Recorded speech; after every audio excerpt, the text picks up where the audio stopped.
ওসমান হাদির গায়েবানা জানাজা অনুষ্ঠিত হচ্ছে তার জন্মস্থান ঝালকাঠিতে। এ বিষয়ে আরো জানাতে সেখান থেকে সরাসরি যোগ দিচ্ছেন সহকর্মী জহিরুল ইসলাম জলিল। জলিল, গায়েবানা জানাজার বিষয়ে বিস্তারিত জানাবেন।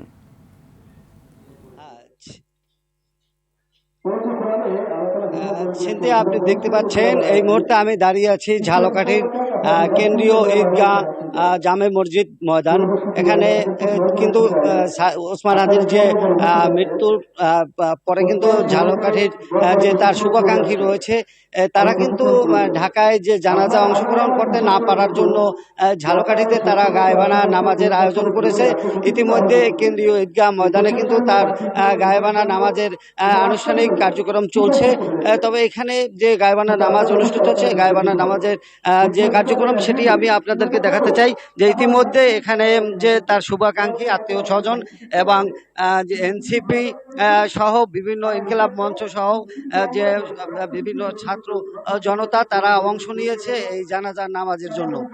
শেষবারের মতো যদিও ওসমান হাদিকে তারা দেখার জন্য আকুল হয়েছিল ঝালকাঠিতে, তারা চেয়েছিল যে একটি বার হলেও যেন ওসমান হাদিকে এখানে জানাজায় নামাজ আনা হয় এবং তারা জানি দেখতে পারে।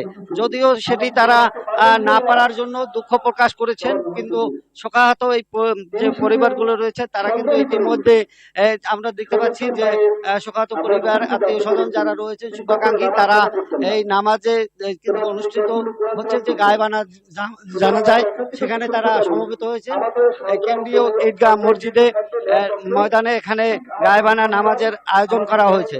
তবে ইতিমধ্যে আমরা যেটি লক্ষ্য করতে পেরেছি যে বিভিন্ন সংগঠনের পক্ষ থেকে এই গায়েবানা নামাজে তারা সমবেত হয়েছেন এবং যে তারা যে ওসমান হাদিকে হারিয়েছেন সেই বেদনা তারা কিন্তু এখানে নিয়ে বুকে একটি চাপা যে বেদনা সেটি নিয়ে তারা এখানে গায়েবানা নামাজে অংশ নিয়েছেন।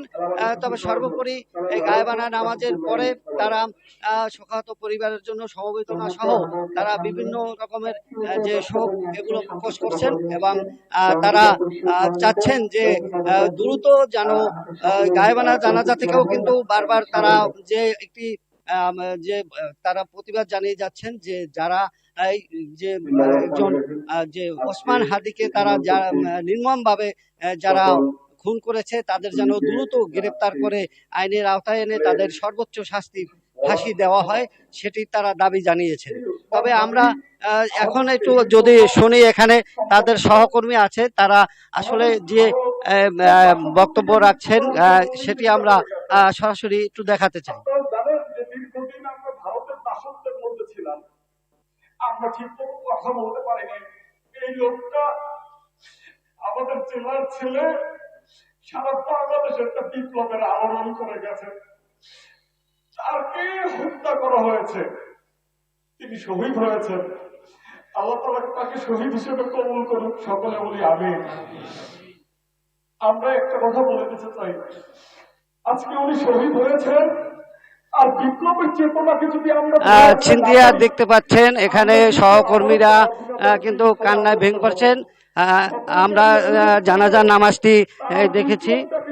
ধারণ করে এখান থেকেই আমরা প্রত্যেকেই এক একজন হাদি হয়ে উঠি।